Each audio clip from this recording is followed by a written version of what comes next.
Ang Bridgewater, Nova Scotia ay isang bayan na may humigit kumulang 8,000 katao, matatagpuan mga 100 kilometro sa timog silangan ng Halifax.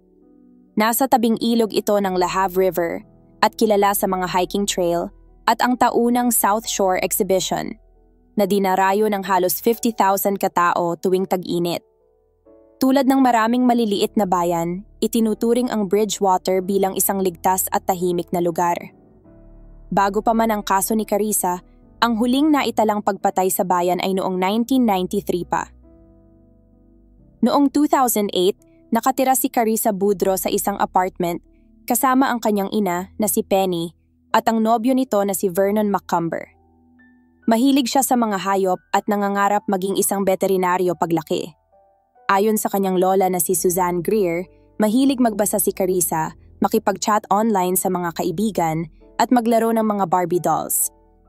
Kamakailan lamang siyang bumalik sa Bridgewater at ayon sa mga guro at kaklase niya sa Bridgewater Elementary School, isa siyang masayahin at palakaibigang bata. Ang kanyang ama na si Paul Boudreau ay inilarawan si Carissa bilang isang normal na bata na may kaunting pagiging rebelde. Naghiwalay ang kanyang mga magulang noong siya'y bata pa lamang. Mas madalas siyang nakatira sa kanyang ina sa Bridgewater, ngunit regular din siyang bumibisita sa kanyang ama sa kalapit na bayan ng Shelburne. Ngunit habang siya'y lumalaki, mas lalo ring lumalala ang alitan nila ng kanyang ina. Madalas silang nagtatalo kahit pasabihin ni Penny kalaunan na hindi raw ito seryoso. Gayunpaman, para kay Carissa, tila hindi na niya kinaya ang mga pag-aaway nila ng kanyang ina. Noong 2007, lumipat si Carissa at nanirahan kasama ang kanyang ama sa loob ng halos kalahating taon. Ngunit pagsapit ng taglagas ng 2007, sinabi ni Carissa sa kanyang ama na namimiss na niya ang kanyang ina kaya't nagpasya siyang bumalik sa Bridgewater. Sa hapon ng January 28, 2008, sinabi ni Penny Boudreau sa mga pulis na isinama niya ang kanyang anak sa pagdadrive para makapag-usap sila ng masinsinan. Ngunit habang nasa parking lot ng Zoe's grocery store, nauwi ito sa pagtatalo ng mag-ina. Bumaba si Penny mula sa sasakyan para pumasok sa grocery habang naiwan si Carissa sa loob ng kotse. Nakumpirma ito sa CCTV footage sa loob ng Zoe's. Gayunpaman, walang kamera sa labas ng tindahan na nakakuha ng huling sandali ni Carissa. Namili si Penny sa loob ng grocery ng humigit kumulang 10 minuto. Pagbalik niya sa sasakyan, wala na si Carissa. Ayon sa kwento ni Penny, bumaba raw ang kanyang anak mula sa sasakyan at bigla na lang nawala. Walang sino mang nakakita sa kanya. Sa halip na agad tumawag sa pulis, una munang tinawagan ni Penny ang kanyang dating asawa at ilang kamag-anak upang sila ang magsagawa ng sariling paghahanap sa buong bayan. Matapos ang halos 3 oras mula nang mawala si Carissa, saka lamang kinontak ang pulis. Sinabi ni Penny sa mga awtoridad na napuntahan na niya ang mga lugar kung saan madalas magpalipas ng oras si Carissa at nilibot na rin niya ang mga kalsada ng Bridgewater. Ang pagtatalo noong araw na yon, anuman ang tunay na pinagmulan, ay tila hindi naman ganoon kabigat kung pagbabasehan ang naging salaysay ni Penny. Ayon sa kanya, pinili niyang gawin ang pag-uusap sa loob ng sasakyan, isang lugar kung saan alam niyang hindi basta-basta makakaalis ang kanyang anak o makakapagbagsak ng pinto tulad ng lagi nitong ginagawa kapag sila ay nagtatalo. Layunin ni Penny noon na abutin si Carissa bilang isang ina, subukang kausapin ng mahinahon at ayusin ang mga hindi pagkakaunawaan nila, na ayon sa kanya ay karaniwang problema lang ng isang nagdadalagang anak. Ngunit hindi nagustuhan ni Carissa ang mga sinabi ng kanyang ina. Para kay Penny, normal lang ito dahil sa kanyang paniniwala, karamihan sa mga bata ay hindi talaga agad tumatanggap ng mga sermon o payo mula sa magulang. Ngunit ito na ang unang senyales na may hindi tama sa kwento ni Penny. Masama ang panahon noon. May paparating na snowstorm at sinabi ni Penny sa mga pulis na si Carissa ay nakaitim lamang na vest sa ibabaw ng itim na hoodie, maong na pantalon, pink na Crocs, at may dalang $2 lamang. Wala siyang bitbit na bag o cellphone. Agad na nagsagawa ng malawakang paghahanap ang mga pulis matapos mawala si Carissa Boudreau. Isa sa kanilang mga naging hakbang ay ang aerial search na umabot ng hanggang 50 kilometro sa kahabaan ng highway papasok ng Bridgewater. Pagdating ng February 1st, nagsagawa ng isang press conference ang Bridgewater Police Station. Sa harap ng media, lumantad si Penny Boudreau, luhaan at desperadong nanawagan para sa kanyang nawawalang anak. Hinikayat niya ang buong komunidad na tumulong sa paghahanap kay Carissa. Ipinaabot din niya ang mensaheng puno ng emosyon, kung saan binanggit niya ang mga taong nagmamahal at naghihintay kay Carissa. Ang kanyang tiyahing si April, ang kanyang ama na si Shane Vernon, ang tiyuhin niyang si Joey, si Chrissy, ang kaibigang si Sarah, mga kaklase, mga lola, at iba pa. Lahat daw ay nag-aalala at umaasang makakauwi si Carissa ng ligtas. Nagpasalamat din si Penny sa mga negosyong tumulong at sa buong komunidad na nagpakita ng suporta. Ayon sa kanya, walang makakabawas sa sakit ng kanilang pinagdadaanan, ngunit malaking bagay ang pakiramdam na hindi sila nag-iisa. Habang lumilipas ang mga araw, unti-unting tinatanggap ng ama ni Carissa, si Paul Boudreau, ang masakit na katotohanan na maaaring hindi na muling makakauwi ang kanyang anak. 2 linggo matapos ang pagkawala ni Carissa, wala pa ring malinaw na lead mula sa pulisya. Sa puntong iyon, tanging foul play na lang ang nakikitang paliwanag sa kanyang pagkawala. Bilang bahagi ng investigasyon, nagsagawa na rin ng search and rescue operation sa ilog sa likod ng Zoe's grocery store, kung saan huling nakita si Carissa.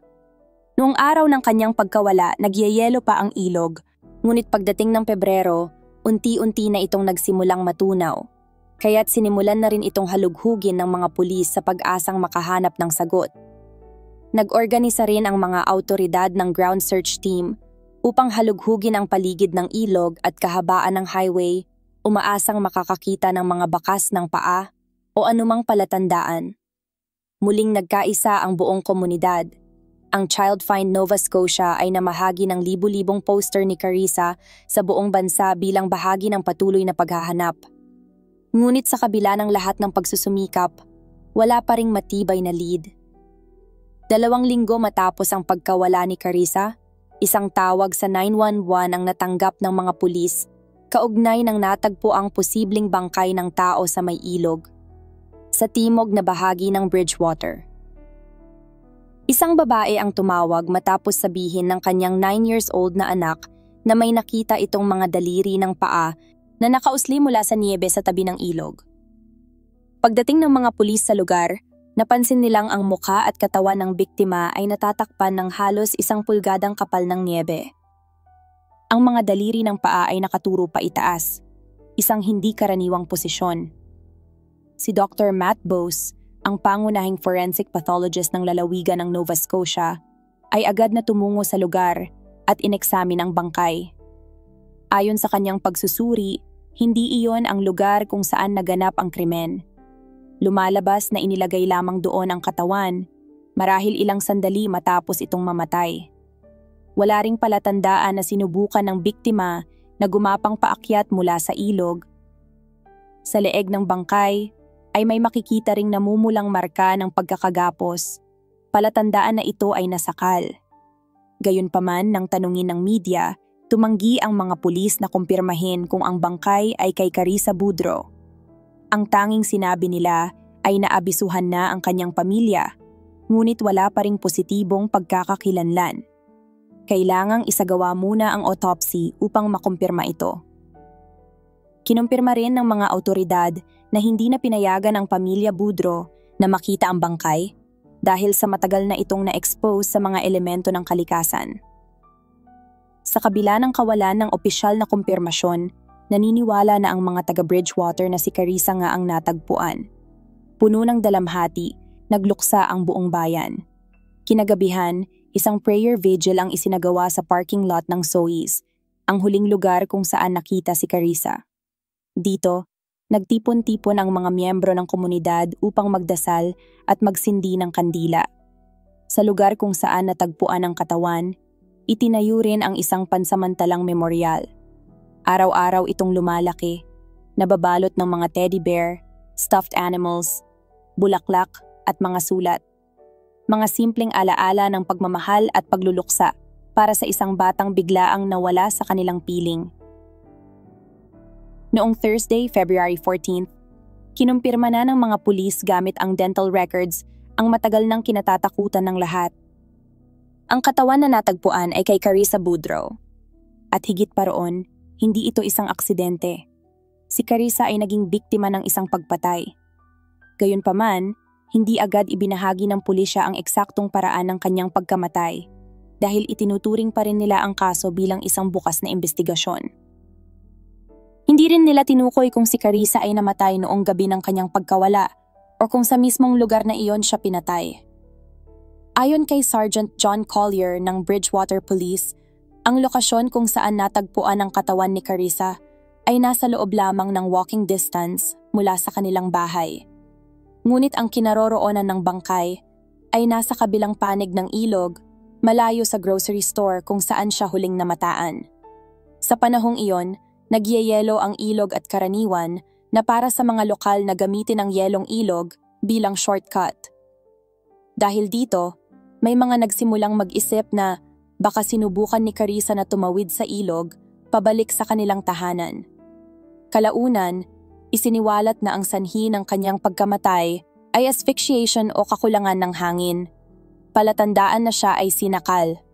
Ngunit sa mata ng mga pulis at ng medical examiner, may kakaiba sa lugar kung saan natagpuan ang bangkay. Para bang isinadya ang pagkakaayos nito. Hindi ayon sa natural na posisyon ng isang katawan matapos ang kamatayan. Lalo pang lumalim ang mga katanungan nang mapansin ang ayos ng mga damit ni Carissa. Ayon sa forensic pathologist, mukhang may intensyon ang salarin na palabasing nagkaroon ng sexual assault. Subalit wala namang ibang sugat si Carissa, kaya't malaki ang posibilidad na hindi ito totoo. Isa lamang itong pagtatangkang linlangin ang mga investigador. Sa puntong ito, inamin ng pulisya na ramdam nila ang tensyon sa buong bayan. Nag-aalala ang mga tao para sa kanilang kaligtasan, ngunit tumanggi pa rin ang mga awtoridad na sabihin kung ang kaso ng pagpatay kay Carissa ay isang isolated incident o bahagi ng mas malawak na banta.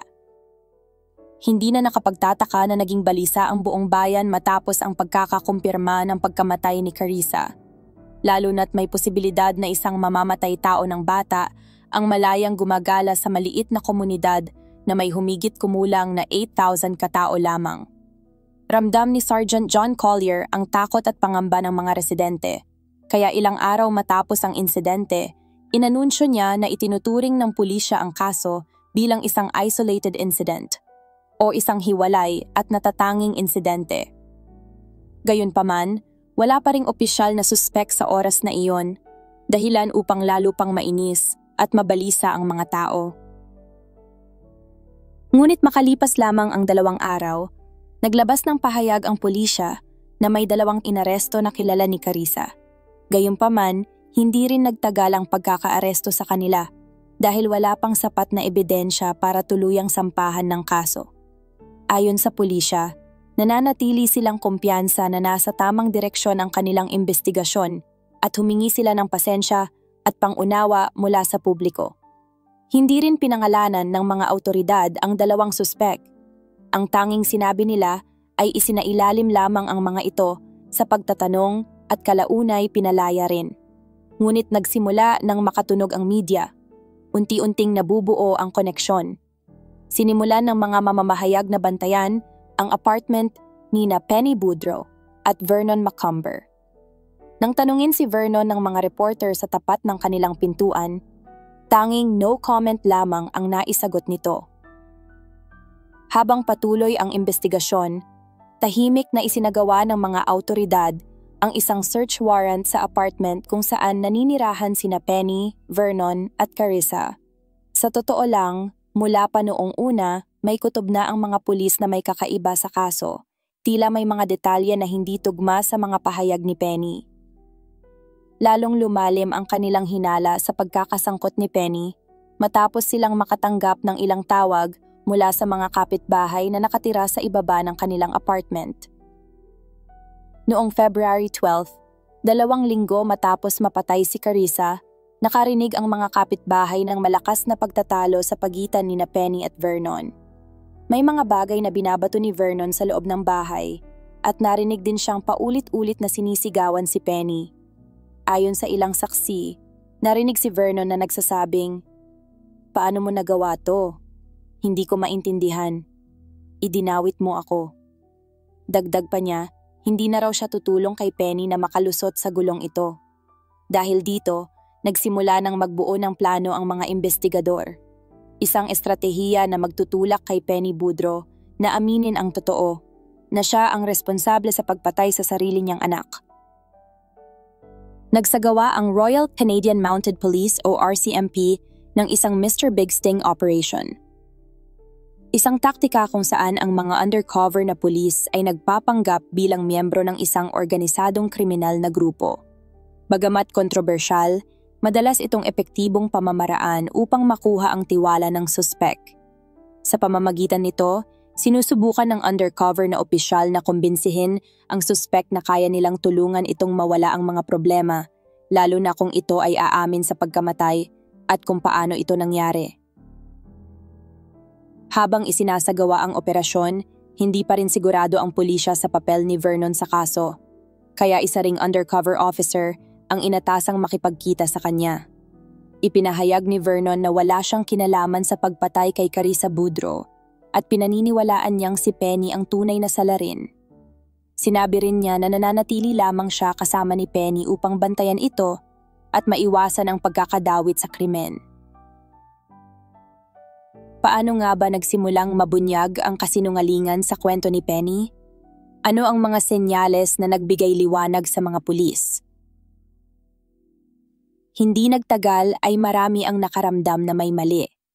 Isang malakas na kutob na may itinatagong katotohanan sa likod ng kanyang mga sinasabi. Ayon sa ilan, kakaiba ang kilos ni Penny. Hindi ito ang inaasahang reaksyon mula sa isang ina na nawalan ng anak. Sa kabila ng mga pag-aalinlangan, may mga nagsimulang makipag-ugnayan sa pulisya. May ilan ding nagbigay ng impormasyon na nagdulot ng malaking tulong sa investigasyon. Sa kabila ng pakikipagtulungan, nagsimula ng maramdaman ni Vernon ang takot nang unti-unting siya mismo ay naakusahan. Nang inalok siyang sumailalim sa lie detector test bilang patunay ng kanyang katapatan, pumayag siya ngunit bigla itong tinanggihan ng mga pulis.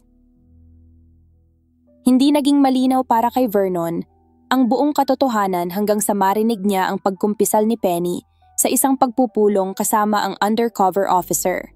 Dito niya tuluyang naunawaan na si Penny ang may sala. Isa pang kakaibang pangyayari ng isang beses ay nagsabi si Penny na sana ay masunog o sumabog ang police exhibit vault. Alam niya ang kahalagahan ng mga ebidensyang tulad ng DNA sa investigasyon, kaya't tila sinasabi niyang nais niyang mawala ang mga ito. Matapos ang 4 na buwang pakikipag-usap, sa wakas ay inamin ni Penny sa mga undercover na pulis na siya ang pumatay sa kanyang anak na si Carissa. Muli din niyang ipinakita kung paano niya isinagawa ang krimen. Ang posisyon ng katawan ni Carissa at ang kalagayan nito nang matagpuan ay hindi agad isinapubliko.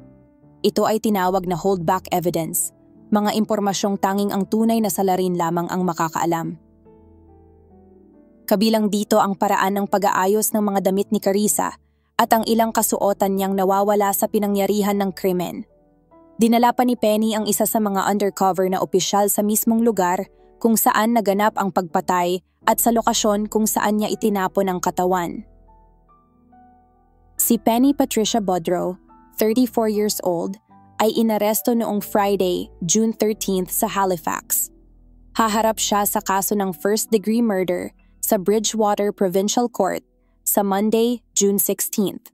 Sa araw na iyon, siya ay hinarap sa korte ng Bridgewater sa ganap na 9:30 ng umaga upang harapin ang mga kaso laban sa kanya. 2 araw matapos ang unang pag-aresto, opisyal na kinasuhan si Penny Boudreau sa pagpatay kay Carissa. Sa kanyang unang interview sa RCMP, hindi niya inamin ang anumang pagkakasala. Ngunit nang ipakita sa kanya ang isang maikling bahagi ng video at audio mula sa mga pag-uusap nila ng mga undercover na opisyal, tuluyan na siyang umamin sa lahat ng ginawa niya. Sinabi lamang ng mga pulis sa media na wala na silang inaasahang karagdagang kaso laban sa iba pang tao. Bukod dito, Hindi na sila nagbigay ng ibang detalye maliban na tanging si Penny lamang ang may pananagutan sa pagpatay. Dahil sa mataas na profile ng kaso, ramdam ang matinding emosyon sa Bridgewater. Nagkaroon pa ng dagdag na seguridad sa provincial courthouse dahil sa dami ng interes ng publiko. Matapos maipresenta ang kaso, dinala si Penny mula sa korte patungo sa sasakyan ng sheriff habang may humigit kumulang 150 katao ang nagtipon upang saksihan ang kanyang paglabas o perp walk. Maraming tao ang sumigaw ng murderer at killer. Bagamat nauunawaan ang galit ng mga tao, ito ang katapusan na ayaw sana ng kahit sino at hindi inaasahan ng buong komunidad. Matapos ang mahabang oras ng voluntaryong paghahanap kay Carissa, naging halos imposible na ang makahanap ng patas at walang kinikilingang hurado sa Bridgewater. Gayunpaman, hindi na umabot sa paglilitis ang kaso. Kusang loob na isinuko ni Penny ang kanyang karapatan sa preliminary hearing. Noong January 2009, umamin si Penny Boudreau na guilty sa kasong second-degree murder. Una siyang naharap sa kasong first-degree murder, ngunit nagkaroon ng kasunduan sa pagitan niya at ng Crown upang maiwasan ang matagal at masalimuot na paglilitis. Ito ay isang kaso na ginawa para mabigyan ng closure ang pamilya at komunidad at para maiwasan ang matinding sakit ng paglilitis sa pamilya. Ang parusa sa second-degree murder ay kapareho ng life sentence tulad ng first-degree murder. Ang tanong na lang ay kung kailan siya maaaring mag-apply para sa parole, na maaaring mula 10 hanggang 25 years o 25 years mismo. Sa kasong ito, napagkasunduan na ang parole eligibility period ay mataas, nasa 20 years, bilang angkop at makatarungang desisyon, isinasaalang-alang ang life sentence anuman ang degree ng murder. Buhay at maayos pa si Carissa habang nasa parking lot ng grocery store at nang tawagan ni Penny si Vernon upang iulat ang pagkawala ng kanyang anak, buhay pa si Carissa at nasa loob ng kotse. Mula sa Sois, dinala siya ni Penny sa Williams Head Brook, kung saan niya isinagawa ang pagpatay sa pamamagitan ng pagsakal. Bago siya hatulan, nalaman ng korte ang tunay na dahilan kung bakit niya ginawa ang krimen. Ayon sa mga pahayag ni Penny sa isang undercover na pulis, may dalawang pangunahing motibo sa pagpatay niya kay Carissa. Una, naramdaman niya na nagiging hadlang ang kanyang anak sa relasyon nila ni Vernon. Inamin ni Penny na pinili niyang patayin si Carissa dahil mas matimbang para sa kanya ang pananatili ni Vernon sa kanyang buhay. Sa mismong salita niya, gagawin niya ang lahat para kay Vernon, at ang ideya ng mawala ito ay mas masakit kaysa sa pagkawala ng kanyang anak. Hindi naisip ni Penny ang posibilidad na ipaubaya na lamang si Carissa sa ama nito. Pangalawa, binanggit din niya na nagsisimula ng magsalita si Carissa ng masasamang bagay tungkol sa kanya sa mga kaibigan at sa mga tao sa komunidad, isang bagay na ayaw niyang mangyari, lalo na sa sensitibong panahong iyon. Ang dalawang ito ang itinuring na pangunahing dahilan ng krimen. Sa kanyang pahayag matapos siyang arestuhin, sinabi ni Penny na plano na niyang patayin si Carissa noong January 27. Noong gabi ng January 27, 2008, tumindi ang away sa pagitan ni Penny Boudreau at ng kanyang nobyo na si Vernon Macomber.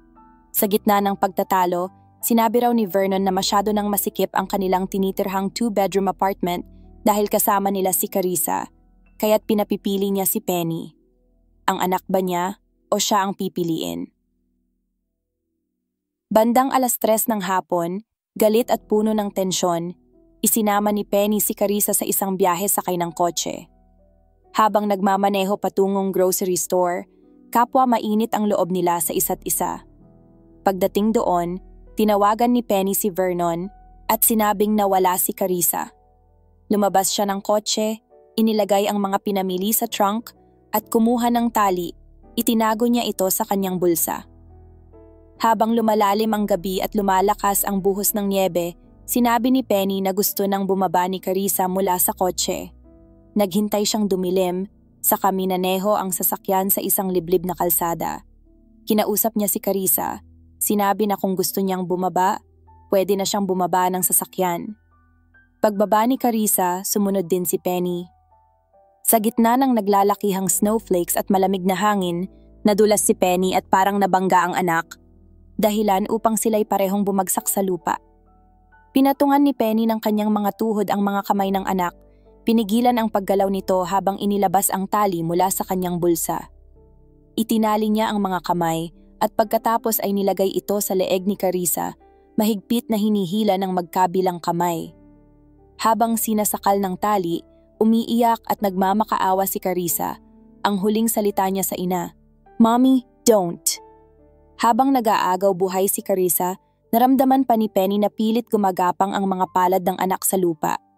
Nang tuluyang hindi na gumalaw o huminga si Carissa, inilagay ni Penny ang ginamit na tali sa isang baso ng Tim Hortons na baso ng kape sa kahinila ang katawan ng anak pabalik sa kotse. Habang ginagawa ito, bumaba ang suot na pantalon at underwear ni Carissa. Hinayaan ito ni Penny para magmukhang parang may nangyaring sexual assault at maligaw ang investigasyon ng mga pulis. Matapos nito, ipinagpatuloy niya ang biyahe patungo sa tabing ilog ng La Have River. Doon, inihulog niya ang katawan ni Carissa sa gilid ng bangin, sa gitna ng mga puno, ngunit hindi ito direktang nahulog sa ilog. Itinapon rin ni Penny ang ilan sa mga kasuotan, kasama ang isang pink na Crocs na sandal ni Carissa, sa basurahan malapit sa lokal na swimming pool. Makalipas ang ilang araw, natagpuan ng pulisya ang sapatos at mga damit ni Carissa matapos i-report ng isang naghahanap ng recyclables sa basurahan ang tumambad na pink na Crocs, na siyang naging susi upang makita ang kabulukan ng trahedyang naganap noong gabing iyon, habang patuloy na bumabagsak ang niebe. Si Penny Boudreau ay kasalukuyang pa ding nagsisilbi ng habang buhay na pagkakakulong sa Nova Institution for Women sa Truro, Nova Scotia, matapos mapatunayang nagkasala sa pagpatay sa sariling anak. Matapos ang halos 16 na taon, noong June 2025, pinayagan si Penny na magkaroon ng 60 days na pansamantalang paglaya ng walang kasamang tagabantay. Bagamat ito'y tila isang hakbang palayo sa rehas, nananatili pa rin itong saklaw ng mahigpit na mga alituntunin at pagsusubaybay ng mga awtoridad. Samantala, tinanggihan pa rin ng parole board ang kanyang aplikasyon para sa maagang paglaya. Gayunpaman, bukas pa rin ang posibilidad na ito'y muling pag-aralan sa loob ng susunod na 6 na buwan. Sa kabila ng kanyang pansamantalang paglaya, nananatiling tanong para sa publiko kung tunay na nagbago na nga ba si Penny o kung sapat na ang panahon at pagkakakulong para pagbayaran ng isang krimeng hindi kailanman malilimutan.